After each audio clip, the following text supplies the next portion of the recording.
২০১৬ সালের দিকে ইউনিসেফ থেকে একটা ৬ বছরের বাচ্চাকে দিয়ে এক্সপেরিমেন্ট চালানো হয়। এই যে স্ক্রিনের উপরে মেয়েটাকে দেখতেছেন, এই মেয়েটাকে দিয়ে। মেয়েটার নাম আনানো। মেয়েটাকে খুব সুন্দর পরিপাটি ড্রেস পরিয়ে জর্জিয়ার একটি রাস্তায় ছেড়ে দেওয়া হয়, আর দূর থেকে বিভিন্ন হিডেন ক্যামেরা দিয়ে রেকর্ড করা হয়। তারা দেখতে চেয়েছিল তার সাথে আসলে কি হয়। তারপর দেখা যায় বিভিন্ন মানুষ এসে তাকে জিজ্ঞেস করতেছে, বাবু তুমি কি হারায় গেছো, তোমার আব্বু আম্মু কোথায়? মোট কথা সবাই তার খোঁজ খবর নিতে থাকে। তারপর সিনারিও চেঞ্জ করে মেয়েটাকে একটি রেস্টুরেন্টে নিয়ে যাওয়া হয় এবং এবার তাকে বলে দেওয়া হয় তুমি তোমার ইচ্ছে মতো কোথাও গিয়ে বসে পড়ো। রেস্টুরেন্টের ভিতর বিভিন্ন জায়গায় হিডেন ক্যামেরা সেট করে দেওয়া হয়। আনানো যখন যেখানে মন চায় তার ইচ্ছে মতো মানুষের পাশে গিয়ে বসে পড়ে। সবাই তাকে খুব ভালোভাবেই এক্সপেক্ট করে নেয়। তাকে সবাই বলে তুমি কিছু খাবা, সে কিছু খেলে তার বিল পরিশোধ করে দেয়। এইবার পুরো সিচুয়েশনটাকে একদম ঘুরিয়ে দেওয়া হয়। আনানোকে মেকআপ করে তার চেহারায় একটু ময়লা লাগিয়ে দেওয়া হয় এবং তাকে একটা অপরিষ্কার লুক দেওয়া হয়। এরপর তাকে ময়লা জামা কাপড় পরিয়ে দেওয়া হয়। এবার দেখা যায় একটা মানুষও তাকে কিছুই জিজ্ঞেস করতেছে না যে বাবু তুমি কি হারিয়ে গেছো বা তোমার আব্বু আম্মু কোথায়। আবার তাকে রেস্টুরেন্টে নিয়ে যাওয়া হয়।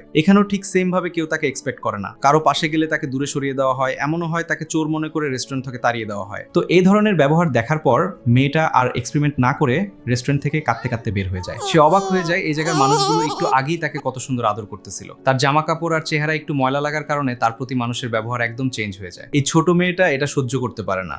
তাহলে চিন্তা করে শুধুমাত্র জামা কাপড় আর শরীরে ময়লা থাকায় আমরা মানুষকে কিভাবে ট্রিট করি। এখন আপনারা হয়তো ভাবতেছেন এটা কেমন কথা, কিন্তু আপনি যখন প্র্যাকটিক্যাল লাইফে যাবেন আপনিও এটাই করতেছেন, আমিও ঠিক এটাই করতেছি। এটার পরিবর্তন আনা দরকার।